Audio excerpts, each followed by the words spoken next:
ওমানে যাওয়ার খরচ, বেতন এবং ভিসা সংক্রান্ত বিস্তারিত তথ্য নিচে দেওয়া হলো।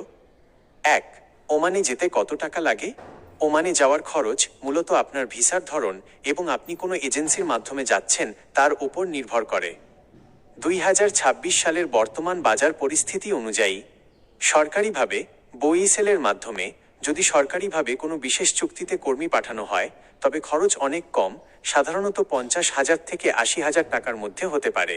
বেসরকারি এজেন্সি বা দালালের মাধ্যমে ফ্রি ভিসা বা সাধারণ শ্রমিক ভিসায় বেসরকারিভাবে যেতে বর্তমানে ৩.৫ লক্ষ থেকে ৫ লাখ টাকা পর্যন্ত খরচ হতে পারে।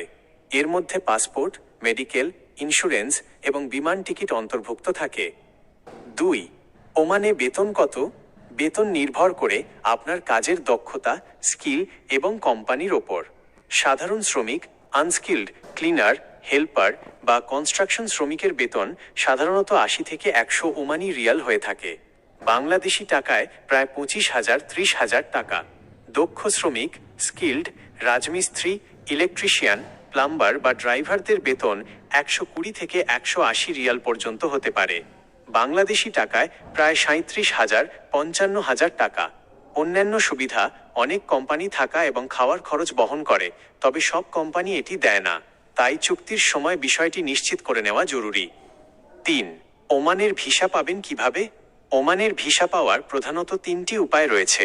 এজেন্সির মাধ্যমে, জনশক্তি রপ্তানিকারক, লাইসেন্সধারী এজেন্সির মাধ্যমে কাজের ভিসা সংগ্রহ করা।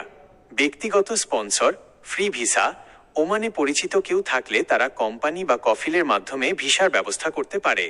তবে ফ্রি ভিসা বলতে কিছু নেই, এটি আসলে একটি কোম্পানির ভিসা যেখানে বাইরে কাজ করার সুযোগ দেওয়া হয়, যা অনেক সময় আইনি ঝুঁকির কারণ হতে পারে। অনলাইন ই ভিসা, ট্যুরিস্ট বা ভিজিট ভিসার জন্য এখন রয়্যাল ওমান পুলিশের আরওপি পোর্টাল থেকে অনলাইনে আবেদন করা যায়। ৪. ওমানে যেতে বয়স কত লাগে? ওমানে কাজের ভিসার, ওয়ার্ক ভিসা জন্য নির্দিষ্ট বয়সসীমা রয়েছে। ন্যূনতম বয়স ২১ বছর, সর্বোচ্চ বয়স ৬০ বছর।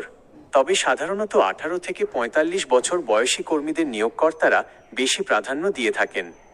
প্রয়োজনীয় পরামর্শ: ওমানে যাওয়ার আগে অবশ্যই বিএমইটি ক্লিয়ারেন্স এবং জনশক্তি কার্ড করে নেবেন। এছাড়া যে কোম্পানি বা কফিলের অধীনে যাচ্ছেন তাদের সম্পর্কে ভালোভাবে খোঁজ নিন, যাতে সেখানে গিয়ে কাজ বা বেতন নিয়ে কোনো সমস্যায় পড়তে না হয়।